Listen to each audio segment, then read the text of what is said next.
Good morning, everyone, and welcome to today's session on Read and Write by Texthelp. My name is Gail Alexanderowitz, and I am the Assistive Technology Instructional Specialist with the Prince George's County Assistive Technology Team. There are other assistive technology consultants joining me today. They are Francesca Kroback, Jenna Craig, and Dominique Tomez. Our very skilled trainer for our session today is Michelle Whiteley, and she is the Senior Customer Success Executive from Texthelp. She'll tell you about herself before she dives in to introduce you to this wonderful tool that I know all of you will be excited to learn about and then introduce to your students when you get back to the classroom. And so without further ado, I'm going to let Michelle get busy introducing you to the tool. Thank you, Thanks so much, Michelle. Gail. Yeah, of course. Hi, everybody. My name is Michelle. And as Gail mentioned, I work for Texthelp, doing training such as this. But prior to joining the team here a couple of years ago, I was an educator. I taught fourth and fifth grade for 10 years right outside of Boston, which is where I'm based. So really, really appreciative of your time. I know firsthand how busy all of your schedules are. So definitely hopeful that you are walking away from this session today with some great ideas of how to incorporate Read and Write into your own workflows, as well as in supporting your students. Definitely making sure to embed classroom applications and such.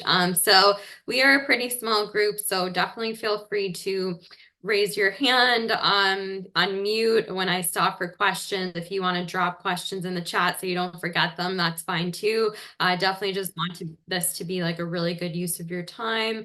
So the more engaged, the better. So on that note, during our time together, the bulk of our time will really be focusing on Read and Write. At its core, Read and Write is a literacy support toolbar.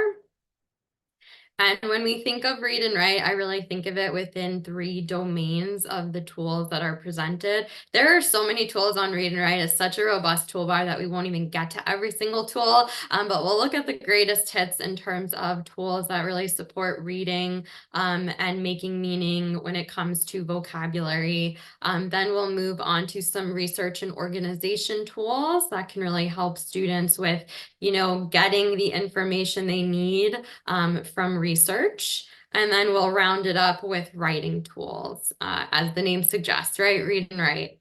And then the last couple of minutes of our session, we're just going to quickly look at a tool that you have access to a subset of tools within. It is our PDF reader, and it is called Orbit Note.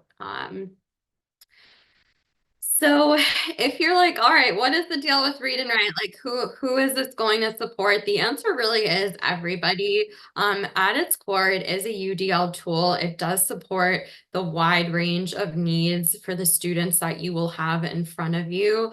But if we sort of zero in on accommodations, there are lots of tools built in to support different needs, such as those of English language learners, students who require simplified materials, students who do better when information is presented verbally, any struggling writers, students who might struggle with organization skills. There are lots of tools built in that can definitely scaffold them and support them in their academic tasks.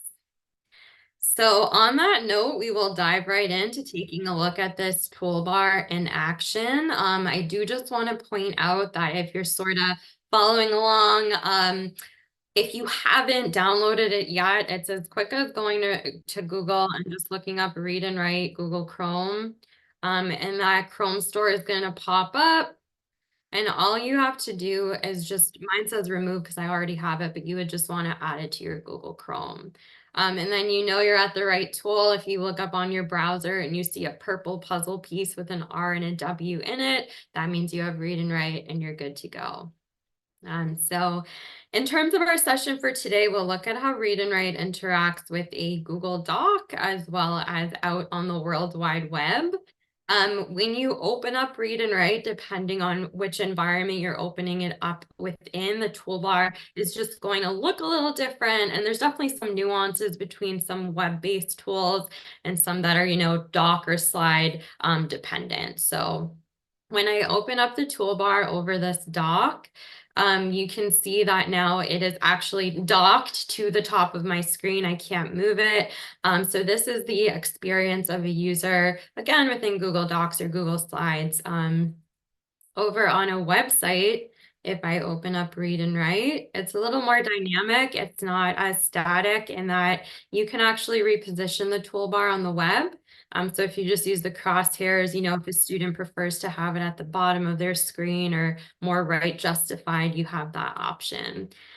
And then just looking at the toolbar itself, you'll notice there are more tools on the web as opposed to the dock. So if you're ever like, wait, where's that tool? It may just be depending on the environment you're opening it up in. So before we dive into seeing any of the tools in action, I do always like to point out that at its core, Read and Write is customizable. A lot of the tools will behave based on user preference because you can customize them within the settings menu on the toolbar itself. So if you go to the very end of the toolbar, there are 3 dots. And you click on that, there are going to be several options here, but we really just want to focus on settings to begin with. So when you click on that, if you look to the left here, this is a list of all of the tools within Read and Write that can be customized. Down to even like the features, like if you wanted to toggle off some of the tools, because I understand there are a lot of tools on here. If you think students won't use like Check It, let's say, you can toggle it off for them. So you can literally customize the tools that are even being presented. But the first tool that we're going to start with is text to speech, having things read aloud. That's our tool that is by far used the most within our toolbar. So I always like to just start here because depending on preference, you can decide the voice you like the best. So there are a lot of options here, some of which actually match other languages. So if you do have a student whose first language is not English and they're engaging with a text in another language, you would probably want to change the voice just to make sure it's pronouncing everything correctly and so on and so forth. In terms of the voice and how fast it reads, you can slow down the pace, especially if you think that would help students with their tracking and attending to the text. So you can just use this, click on it and slow it down or speed it up. You can definitely test this out in real time and, listen and make adjustments as needed. And another tool that we will take a look at is the single word translator that's built right in. Again, a tool that is targeted at supporting those English language learners. So you would just want to make sure that their native language, the one they're more fluent or comfortable with, is selected here under translation. We have upwards of 100 options, so hopefully you can find the language they're most fluent in. And any changes that you're making are actually going to save in live time. Read and Write of yesteryear used to have a save button, but now it's just going to load up and automatically reflect any setting changes. So more tools you can really customize and dig in, but we'll just start there because that is our first tool we're going to take a look at. So yeah, I can just stick on this Google Doc here. So to have something read aloud on a doc slide or the web, the first way to do it, the easiest way, is to just use your cursor to select the text. And then we have a play, pause, and stop button. So you would hit play. Though we encounter it twice a year. Do we have audio? Gail, I see you. Did you hear that? Oh, yes. Okay, excellent, cool. All right, so you will see that I activated that text to speech, and what kicked in is that dual color highlighting.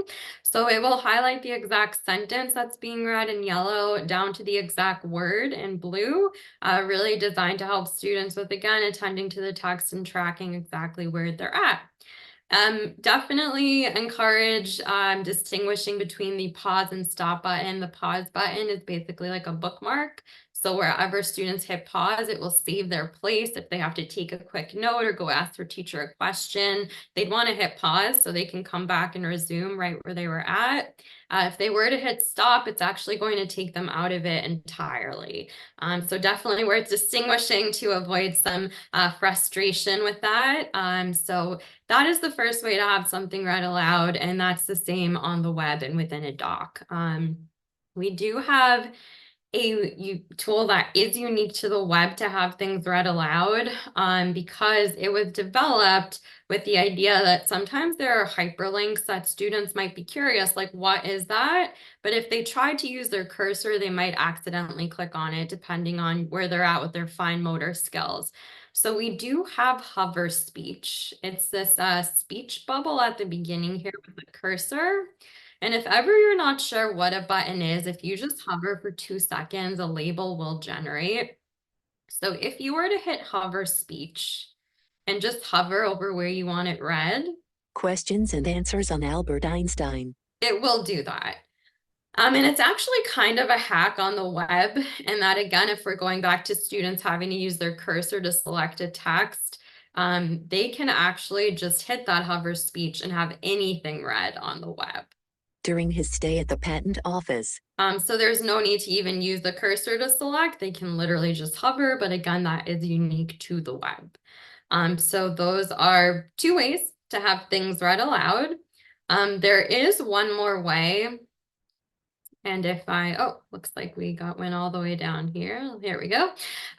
If there is content that is embedded within a graphic, students technically cannot use the tools that we just looked at, right? Because there's no way to acknowledge it. Like here, I can use my cursor. Here, if I try to select that text, it just thinks I want to drag the picture elsewhere. But we know, especially when students are engaging with nonfiction texts, a lot of really important information is embedded within infographics, diagrams, charts, maps, you name it. So if they wanted to have that important content read aloud to them, there is a tool built in. It's just a different one than we've looked at. It is the dotted box here with a cursor inside of it. That's our screenshot reader. And students would just want to click that. They get these crosshairs and they're just going to want to click down and draw a box. And what's going to happen when I release this is basically the screenshot reader is going to scan it, acknowledge that text, and then read it aloud. So I'll let it go, work its magic. Albert Einstein. So in that way, Read&Write really is able to read anything on the web. It's just dependent on which tool that they need to use to access it. So let me just check the chat really quick because I know I do see something. Let me make sure. Okay, cool. Not for me. But any questions, I can pause. Feel free if you want to write it in the chat box or unmute if you're comfortable. I can pause for a second. I would just like to know, I came in a little late. Sure. And I just don't know the site. Oh, like where to find Read&Write, the tool itself? It's called what? Read&Write. Yeah. So it is called Read&Write. And if you were to go just Google Read&Write, Google Chrome, you should be able to find the tool and download it really quick. It's Okay, going to all right. live on your And is browser. this a tool that we can download without them asking permission from the school? Or it's okay with PG County we download it? I'll let somebody down. Okay, I see Francesca nodding her head. So yeah, it looks like you're good to download. Okay, Yeah. okay. Thank you. Yeah, of course. Yeah, because it's just a Google Chrome extension. Mm-hmm. In your Google Chrome extensions, then it's available for us. Oh, any other questions? All right.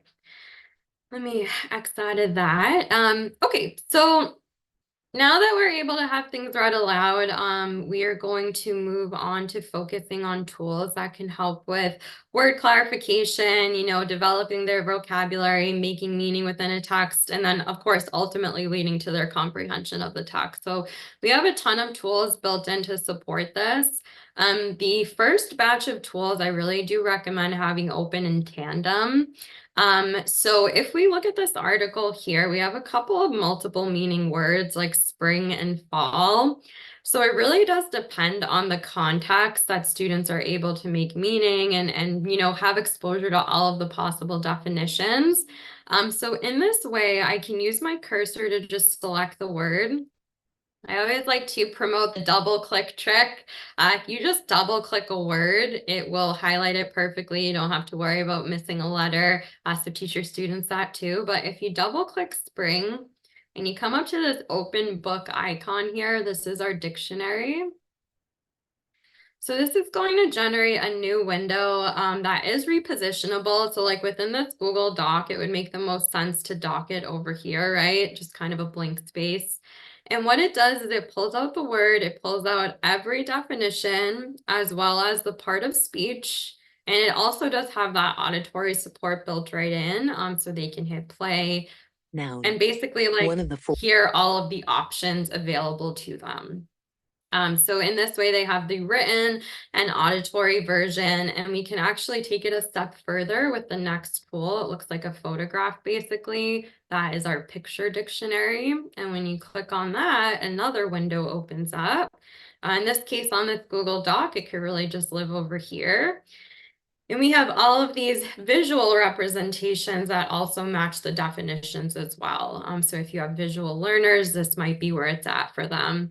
And what is nice is that when you have these open, you could just encourage students at the beginning of a task, open up your dictionary and picture dictionary, have them there. And as they go through and they're clarifying words, if they just pick a new word, in real time, you can see that these windows are updating for them. So they don't have to like keep opening it up every time. They can just have it open and get that support as they go through. And we can actually take it a step further for any students whose first language is not English with that single word translator tool.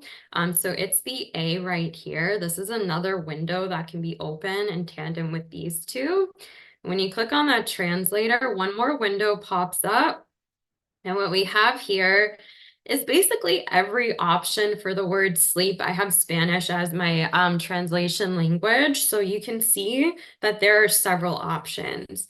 The reason it's a single word translator is because depending on the dialect that students speak, what part of a country they're from, they may have a different word for it than somebody else might. So by keeping it single word, we can really, give them literally for spring, there's so many options. They can have it read aloud. And then again, they can make that connection between what they see, what's written, what they hear, and what they actually recognize in their native language. So kind of like a trifecta of word clarification tools.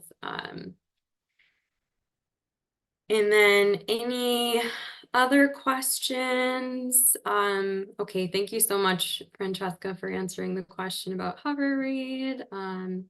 Any questions about these tools? Okay. So with those three tools, it really does put a little responsibility on the student to be, going through an article or a website and picking out words that they actually need to clarify, words that are unfamiliar to them. The responsibility is really on them, right? I know from being in the classroom that sometimes I would ask my students like, oh, what words did you clarify? And they're like, oh, none, like I knew them all. Whether or not they did or whether or not they just didn't want to have to open up a new tab or grab a dictionary, right? So it put the onus on them really. So we do have a tool that kind of does some of the work on the back end, anticipating words that might be a little more complex, not as like commonplace, not words you might hear every day. And it is able to go through the article, do some of that legwork, and replace those more complicated or unfamiliar words with easier to access and recognize words. So that is this tool toward the very end of the toolbar. It looks like a rectangle with an arrow becoming a square. This is Rewordify. So if we take a look at this article, there is nothing italicized currently, right? It's just a pretty standard run-of-the-mill article. If I were to hit that Rewordify button, it's going to take a second to just scan it. And of course, my internet connection, let me just refresh this really quick. My apologies, they're a little laggy today, but we'll load that up again. Okay. So let's try that again. So I will hit rewordify. There we go. And it scanned the article. What it did is it recognized words. Here, he received/got his doctor's degree. If I click on it, I can see which word they replaced there. They replaced the word obtained. And again, I can click back and forth to see that original word and what it was replaced with. Not every word is going to have like a direct synonym. So oftentimes it will be replaced with a little phrase or almost like a little sentence. So you can see up here, living in a country you were born in. If I were to click on this here, it's going to revert back to citizenship, right? But then like helper, we'll just go to assistant. So that's kind of like a one-to-one synonym there. So what is nice is, it will do that work ahead of time and students can make connections between the word that was replaced and the easier to understand version of it. If an article already had italicized words, they'd be able to distinguish just by the sheer fact that they can click these. A question mark will also show up next to their cursor as well. So rewordify definitely comes in handy with word clarification. And if you just hit the button again, it reverts right back to the original article as it once looked. And thank you, Francesca. Yeah, you're a great wing person there. Appreciate all the answers in the chat. Any questions about Rewordify or things to check out? Oh, it is worth noting this is another web-based tool. So if you try to Rewordify a doc or a slide, you're not going to see it on the toolbar there. We don't have that functionality as of yet. It's definitely been requested, but this is unique to just the web-based toolbar.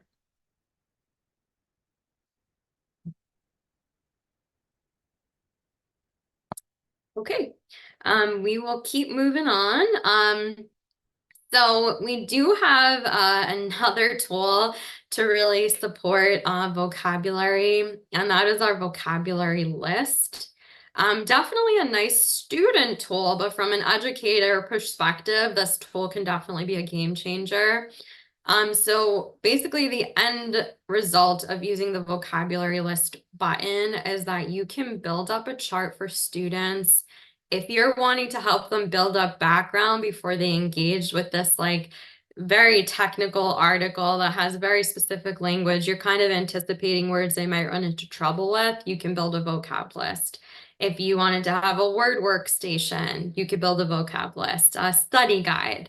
The flip side of that is if you want to put the ownership on students, you can tell them, hey, any words that were unfamiliar, please select them and build a vocab list so I can check out which words you clarified. So to build a vocab list, you would select the word with your cursor first, but then you do have to use the highlighters built into our toolbar so that Read and Write acknowledges the words that you want to capture. So for the vocab list, it's pretty arbitrary. You can pick whatever color makes you happy, but you would just want to, again, use your cursor and then select a highlighter up here. Cursor, and then select a highlighter, and we'll just do one more. So at this point, if these were the words that I wanted to create a vocabulary list out of, I would come to this bulleted list here, click on that. It's going to ask what colors, so just so it's not searching for the others, I'll let it know. I'll hit OK. And it's letting me know that it's creating a document. I am logged into Read and Write with my Google-based account. So it is going to create a Google Doc for me that now lives in my Google Drive. I have access to it. I can share it. I can rename it. I can edit it. But what it does from the jumping off point there is it will pull out the words that I highlighted. It's going to pull out basically like all of the definitions from that dictionary button, as well as all of the symbols from the visual one. We call those widgets. And then it by default will give me a notes column. But at this point, it's done the formatting, it's done like a lot of the legwork for me, and now I can customize it based on what I want to do with it. So if for students like this is way too much, I can definitely, you know, delete some of the other ones, add in my own pictures. I could change the formatting, you know, down to the size and font. If this was just a reference page, I might want to get rid of the notes column altogether. But if this is like a word workstation, I might want to rename that and say like, use the word in a sentence, make a connection, a synonym, antonym, what have you. So in this way, it's kind of like a teacher assist in making an activity or a study guide or just like notes for class. And then if students were making this themselves, they could, you know, create this and make a quick note here, like in my own words and what have you. But yeah, at this point, it's formatted, it's pretty, it's good to go. And you could sort of think of ways that you could use this within your own practices. So that is one use of those highlighters. We do have another use for them. Kind of switching gears now from the reading and word clarification tools to research and organization tools. So if I want to get rid of these highlights from before, the easiest way is to just use your cursor to select all of them and then come up to the end of the highlighters to the sweep and sweep them away. And now if my students were actually on this website, let's say, and they were doing research on Albert Einstein and they wanted to collect all of their research with ease, we do have a tool for that. Unlike with the vocab list, the colors really can't be arbitrary. They should have some meaning attached to them just to help students with organizing and how they're color coding. So we do have 4 highlighters. So in that way, maybe on this article, I might say, as you're doing your research, highlight everything about Albert Einstein's childhood in yellow, and then everything about his education in green, everything about his discoveries in blue, so on and so forth. So as students are going through, it's not haphazard. You know, sometimes I would tell students to highlight and they would just highlight the whole page because it looked pretty, right? So definitely want to give them some rhyme or reason to what they're doing. Kind of contradicting myself right now, I'm going to highlight very haphazardly with no rhyme or reason just to show you how this works. But with the highlighters, you could highlight, you know, phrases, fragments, whole sentences, paragraphs, what have you. You would just use your cursor to select what you want and then come up to the highlighter. So just like with the vocab list, right? So I'm just gonna highlight some random stuff in yellow.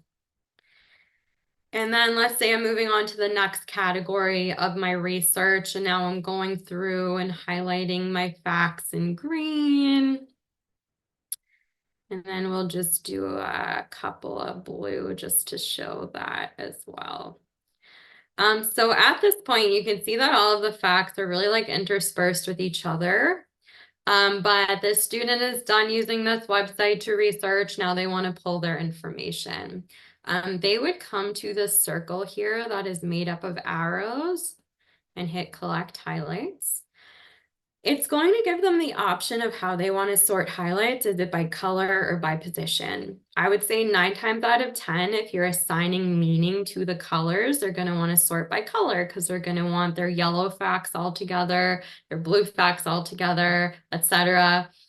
Position is like that rare one-off case where if they're on a website about planets and they want to keep all of their Jupiter facts together and all of their Saturn facts together, they'd probably want to sort highlights by position. And then here, just asking again, what colors would you like to collect? Hit OK. Same kind of like rhythm here as the vocab list in that I hit the button. Now it's opening up a brand new Google Doc for me. Again, I can access it through my Google Drive. And what it has done with all those facts that were all together is it has organized them. So again, all my blue facts are together, green, yellow. It's also given me the link where I pull these facts from. So if students are going to be held accountable for citations and not plagiarizing, this is a good way for them to know where they pull these facts. This is editable, just like the vocab list. So if students wanted to, actually slap a label on here, like childhood and education, they can go through and organize this further. Right now it's very beautiful, very color coded, but if they wanted to get rid of that, it's the same thing, cursor and sweep. And at this point, it saved them a lot of copies and pastes, avoided the possibility of putting a fact where it didn't belong with unlike facts. And even if this isn't the, organizer they're allowed to pass in, they can easily just now transport these batches of facts where they need to go with like facts. So again, just like the vocab list, doing some of the legwork, saving some time using those highlighters. So I'll pause for a second there. I know that's a lot of information. Any questions or things we need to see again or comments? Open for it all.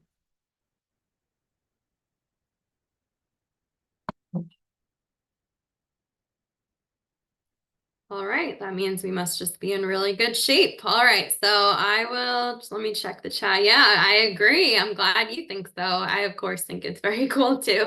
All right, so let me close some things up. Yeah, there is a reference card. I actually will plug our website at the end. That is chock full of information. There's PDFs, there's video clips and what have you. How well do the tools integrate with digital textbooks?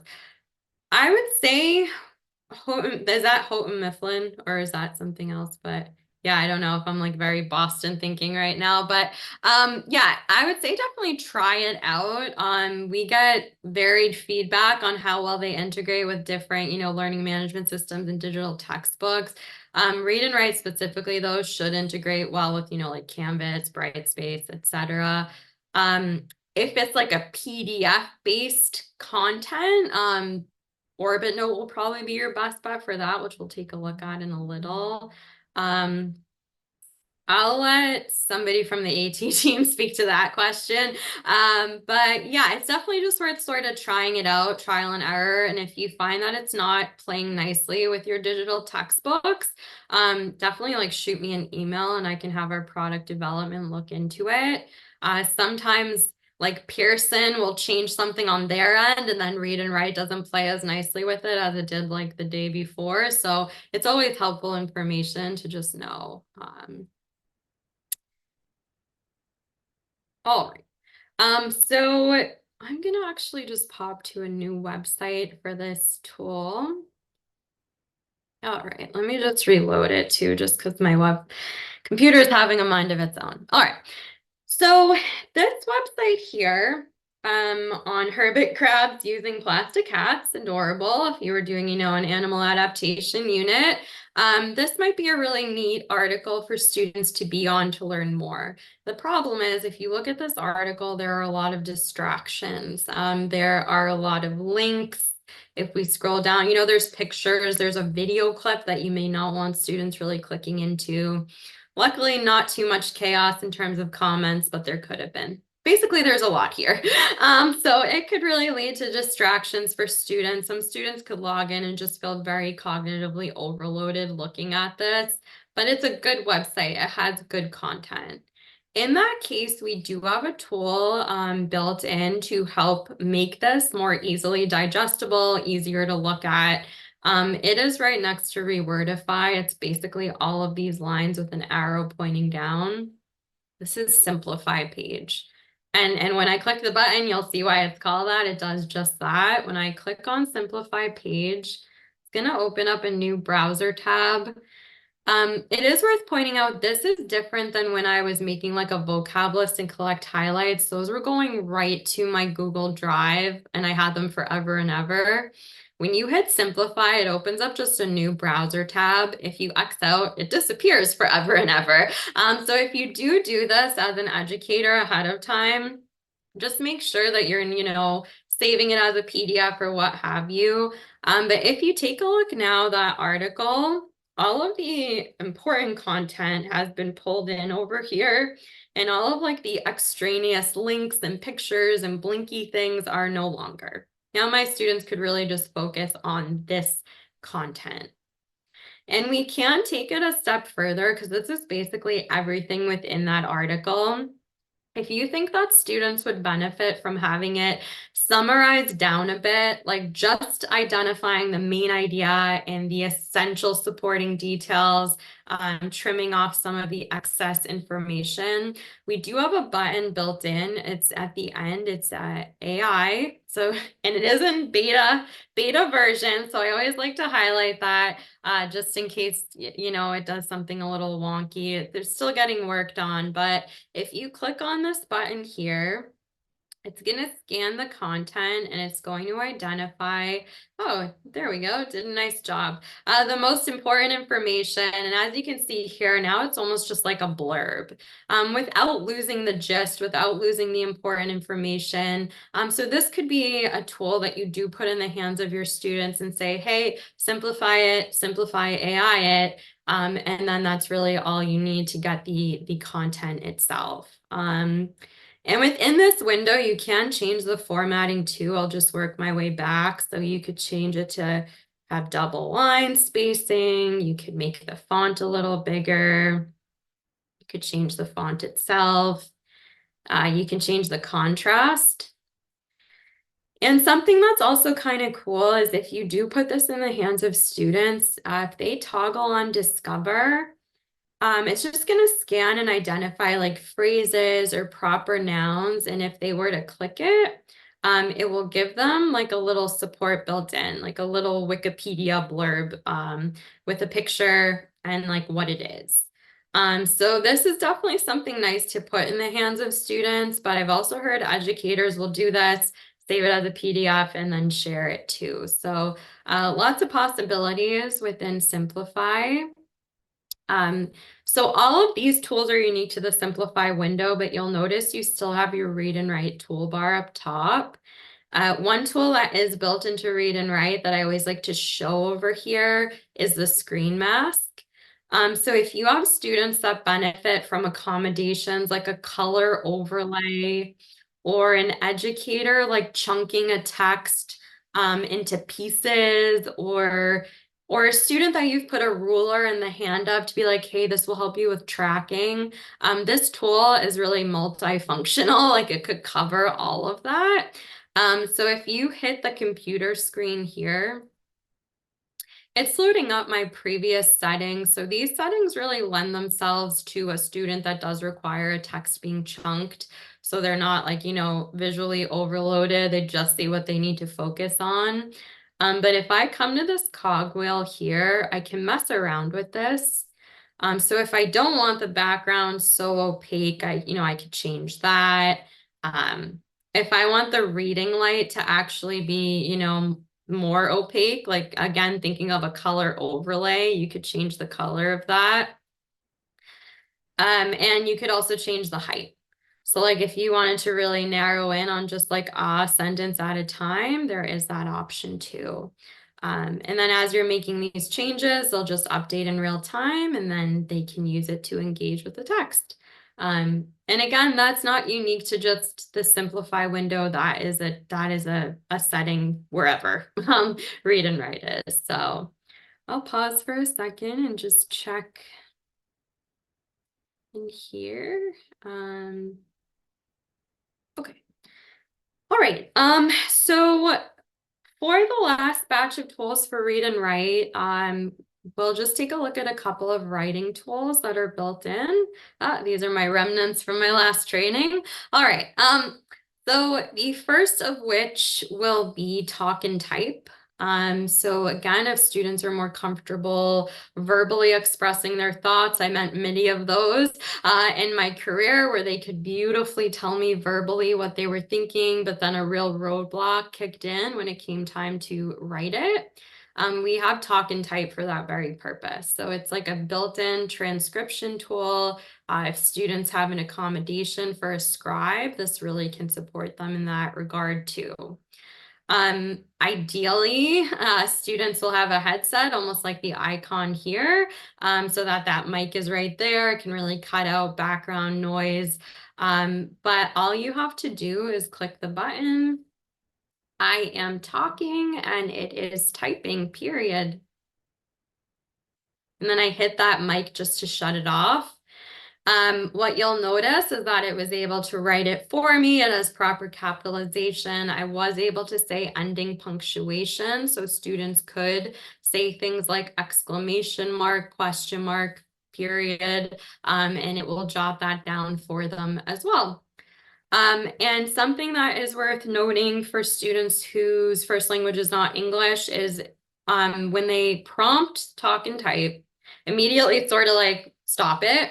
And then they can choose any dictation language here. So this will just let the talk and type know what they should be listening for. There's like upwards of 100 languages here as well. And then once they prompt it, they could verbally express their thoughts on the language they're more fluent with. It will type it in that language, but you could always just run it through Google Translate to see what their thinking was. So that is the first tool, talk and type. The next tool that's really nice for students is this. It looks like a crystal ball here. It's prediction. So when you click on prediction, what you'll see is this window that has popped up with word suggestions, basically. So prediction is going to look at the context of your students' writing and basically give them a nudge towards words that might make sense in that context. This tool is really ideal for struggling writers. If you've ever heard a student say things like, I don't know what to write, I don't know how to start, I don't know what to say next. If you have phonetic spellers that you're working with that are just hesitant because they know they don't know how to spell it properly, this tool can really come in clutch for them too. So if you look here, I have 10 options, but that might be a lot for students, right? So this is another tool where if you go to the 3 dots and go to settings, you can customize how many suggestions there are. You can make it less than 10. The minimum is 3. And you can also get auditory support. It just has to be toggled on so that students can hover to hear the words read aloud. So here, if I prompt it again. B. 2 of. And if I want to select a word, I can either click it or I can hit Control and the number next to it. So I'm going to hit Control 1 to insert the. I'm going to click Next to get next. first. And I don't have to select one of these words. I'm welcome to go rogue. So I can, say like the next class I have is physics. I'm going to try my best to spell out physics phonetically. And it gives me a nudge toward the properly spelled word. And when I click on that, I can then just input it. And my spelling mistakes no longer really have to present such a big barrier because I know prediction's going to come in and assist me in that way. So any questions about talk and type or okay, I think we're still good. All right, the last tool we'll take a look at in Read and Write is if a written composition is not your end game, it's not the end goal of an assignment, you're okay if students verbally express their thoughts as long as you get a response, basically. So if the question was, where do you live? And students were allowed to verbally answer that. We do have a tool for that. Huge teacher hack, huge teacher time saver is also using this tool for things like giving feedback, like in an essay, building in scaffolds in an assignment, like verbal scaffolds. You could easily do this too. So all you have to do is decide where you want a voice note to go, like select the sentence. And then you would come up to this icon here. It looks like a box with a play button. You will have up to a minute to record a voice note, but there's no cap on how many voice notes you can put within a doc. So you could put a lot of them. But all you would do is just record, I live in Boston, Massachusetts. You can listen back. If you don't like it, you can re-record. And then once it's good to go, you would just hit comment. And it is going to embed right off to the side here. So now when my students come into an assignment or I go into theirs, I would just click and see what the related voice note is. Again, if this were a student's essay, I could select this sentence, pick a voice note, record, say, oh, beautiful descriptive language, or I'd like to hear a bit more about, and then embed a voice note. So it's kind of like both regards, it's very, very helpful. So any final notes about Read and Write before we shift gears to Orbit Note for our last couple of minutes?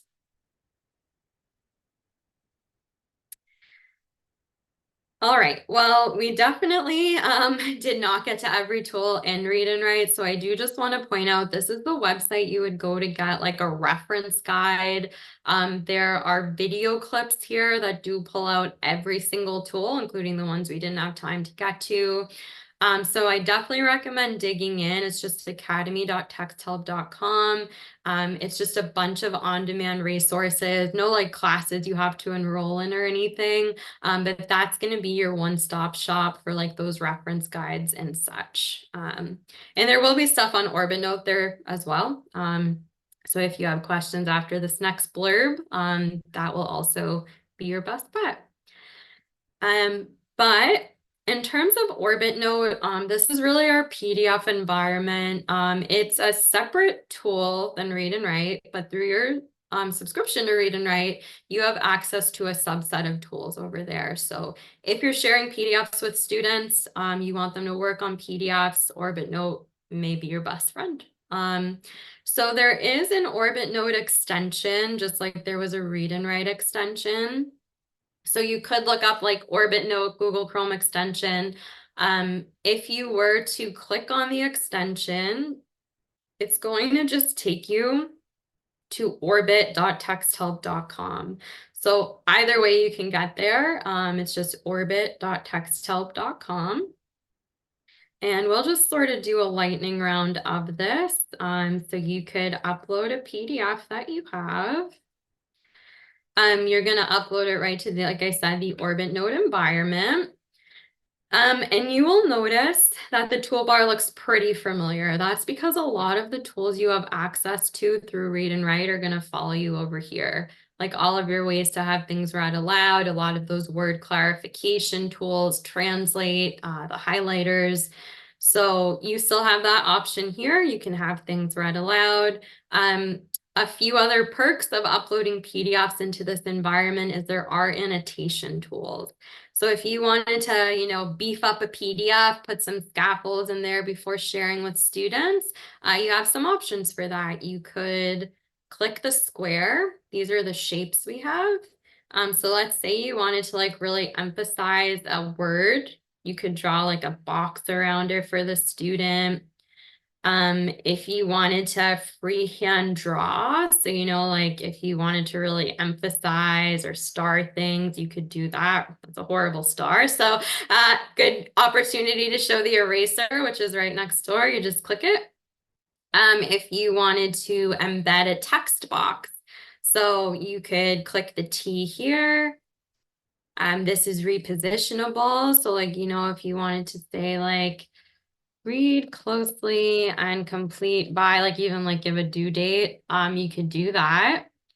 You'll notice within this text box that there is, you know, the prediction and talk and type. So if students were using Orbit Note to complete an assignment, you know, they would have these options available to them.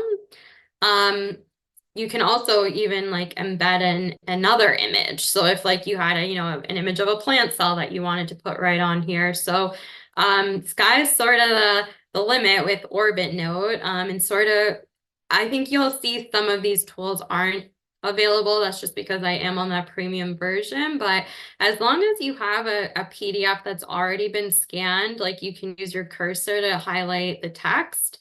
You can then do like all of these neat things. And then you could just download this locally and to share it out with students through whatever LMS you're using, and they'll be able to see all of this. And the flip side of that is that if students are using Orbit Note to complete a PDF, you would be able to see all of their annotations as well. So always like to plug that, just because I'm not sure that people often know they have access to this. And there's like not a big learning curve because so many read and write tools are here to begin with. So always like to just point that out. Any questions about Orbit Note? All right, then on that note, that's me. So again, just want to point out that if you do have questions, academy.texthelp.com is going to be your best bet to further explore resources. And then if I just zoom all the way back, this is my contact information. So as you are trying things out, you obviously have an amazing AT team there that are more than happy to help you, but I'm here too. So feel free to reach out as things pop up, but really excited for you all to dig in, and I really hope that you are walking away from this session feeling inspired with some great ideas of how to incorporate these tools. So thanks again for your time, and on that note, I will pass it over to Gail and everybody else. Thank you very, very much, Michelle. We really appreciate your time and your expertise in sharing and demonstrating all of those wonderful features for us regarding Read and Write and Orbit Note.